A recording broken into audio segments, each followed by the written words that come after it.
नमस्कार, श्री स्वामी समर्थ. तर स्वागत आहे तुमचं माझ्या एका नवीन ब्लॉगमध्ये. तर मी माझं आजचं संध्याकाळचं रुटीन शेअर करणार आहे.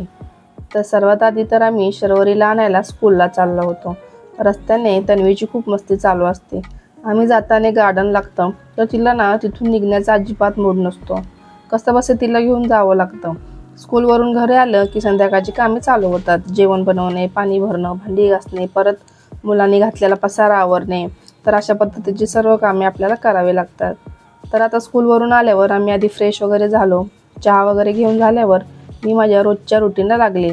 इथे मी आज बनवत होते पालक पनीरची भाजी आणि रोटी. भात तर मी आधीच बनवायला ठेवला होता. त्याच्यानंतर मी सर्वात आधी पालक बॉईल करायला ठेवून दिली होती. स्वच्छ धुवून तिला गरम पाण्यात बॉईल करायला ठेवली होती. त्याच्यात तयारी करून घेतल्यानंतर मस्त असं पालक थंड करायला ठेवून दिलं आणि इथे मी मदर डेअरीचं पनीर आणलं होतं. तर ते मी मस्त असं कट करून त्याला फ्राय करून घेत होते. त्याच्यानंतर कांदा, टोमॅटो, लसूण, आलं बारीक कट करून त्याचीही मिक्सरमधून पेस्ट करून घेतली होती. पेस्ट एकदम फाईन करून घेतली की आपली ग्रेव्ही खूप छान बनते. त्याच्यानंतर मी कढईमध्ये तेल थोडंसं गरम करून त्याच्यामध्ये सुकी मिरची पावडर आणि थोडंसं घरचा घाटी मसाला घालून घेतला होता. ते थोडं फ्राय झालं की त्याच्यामध्ये जी पेस्ट करून ठेवलेली होती कांदा, टोमॅटो किंवा आलं लसूणाची, ती सगळी त्याच्यामध्ये घालून घ्यायची आणि मस्त असं तेल सुटेपर्यंत परतून घ्यायचं. तोपर्यंत इथे मी पालक ग्राइंड करून घेतली. पालक बॉईल केल्यानंतर खूप छान पद्धतीनं ग्राइंड होऊन जाते आणि सॉफ्ट पण होऊन जाते.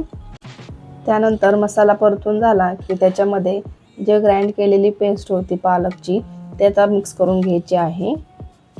तर इथे मी मस्त असं पालक मिक्स करून घेतलेला आहे. आता पालक मिक्स झाल्यानंतर थोडेसे आपल्याला इथं मसाले ॲड करायचे आहे. तर याच्यामध्ये मी फक्त थोडीशी हळद, थोडंसं गरम मसाला जो आपण रेग्युलर जेवणात वापरतो तो वापरायचा आहे. नंतर याच्यामध्ये थोडंसं पालक पनीरची मसाला पण वापरायचा आहे आणि जो आपण घरगुती मसाला वापरतो तो पण त्याच्यामध्ये मिक्स करून घ्यायचा आहे. हे सगळं मिक्स झाल्यानंतर त्याच्यामध्ये जे आपण फ्राय करून ठेवलेलं पनीरचे पीस होते ते पण आपण त्याच्यामध्ये घालून घेत आहे आणि पनीर मिक्स केल्यानंतर छान असं ते एकत्र करून घ्यायचं आहे मस्त असं.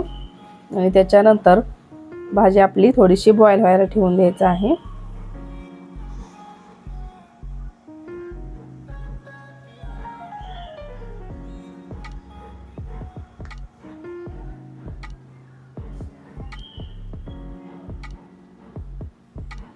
आता इथे माझी भाजी तर बॉईल करायला मी ठेवून दिलेली होती. तोपर्यंत बाकीची कामे मी उरकून घेत होती. जसे की आपल्याला पाणी भरायचं असते ते पाणी वगैरे भरून घेतलं. बॉटल्स वगैरे पण फिल करून घेतल्या होत्या. नंतर इथे मला थोडीशी भांडी वगैरे होती ती पण मी क्लीन वगैरे करून घेतली होती. सगळं किचन क्लीन असेल तर थोडं स्वयंपाक करायला पण छान वाटतं जरा. मग इथे आता आपली भाजी तयार होत आली होती.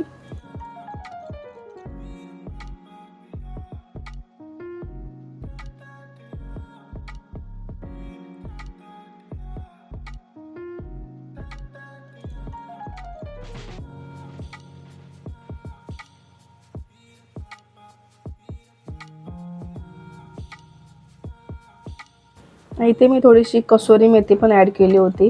त्यामुळे भाजीला फ्लेवर खूप छान येतो. थोडीशी हातावरती क्रश करून भाजीमध्ये आपल्याला मिक्स करायचे आहे. नंतर आपण जे बॉईल केलेलं पाणी होतं तेही आपल्याला ग्रेव्ही ॲडजस्ट करण्यासाठी त्यामध्ये ओतून घ्यायचं आहे.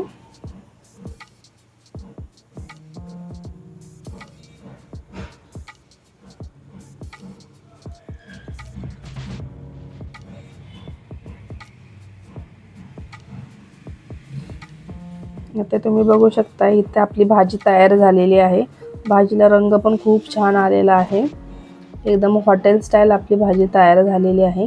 कधी कधी अशी भाजी बनवून खायला पण खूप छान वाटतं आणि पटकन होऊन जाते. खूप वेळ लागत नाही या भाजी बनवायसाठी आणि जास्त मसाले वगैरे पण लागत नाहीत. तर इथे आता मी कणिक मळून घेतलेली होती आणि आता गरम गरम रोट्या बनवायचं माझं काम चालू होतं. तर इथे मी पटपट सगळ्या रोट्या करून घेतल्या होत्या. तर स्कूलवरून आल्यावरती मुलांना पण खूप भूक लागते. तर पटकन स्वयंपाक करून घेतला की त्यांना पण पटकन जेवायला बरं पडतं. तर इथे माझ्या रोट्या बनवायचं चालू होतं.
तरी ते रोट्या बनवून घेतल्यानंतर मी पटपट माझी बाकीची राहिलेली सगळी कामं उरकून घेतली होती.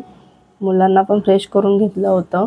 नंतर मी असं जेवणाचं वगैरे ताट बनवून घेतलं होतं मुलांना जेवाय वाढण्यासाठी. बघू शकता इथं मस्त अशी पनीरची भाजी आहे, भात आहे, थोडासा कांदा पण मी कट करून घेतला आहे सलाडमध्ये आणि आपली मस्त अशी भाजी आणि रोट्या पण जेवायला घेतल्या होत्या. तर असं होतं माझं आजचं संध्याकाळचं रुटीन. तुम्हाला कसं वाटलं हे कमेंटमध्ये नक्की सांगा. तर आता भेटूया पुढच्या व्हिडिओमध्ये. धन्यवाद.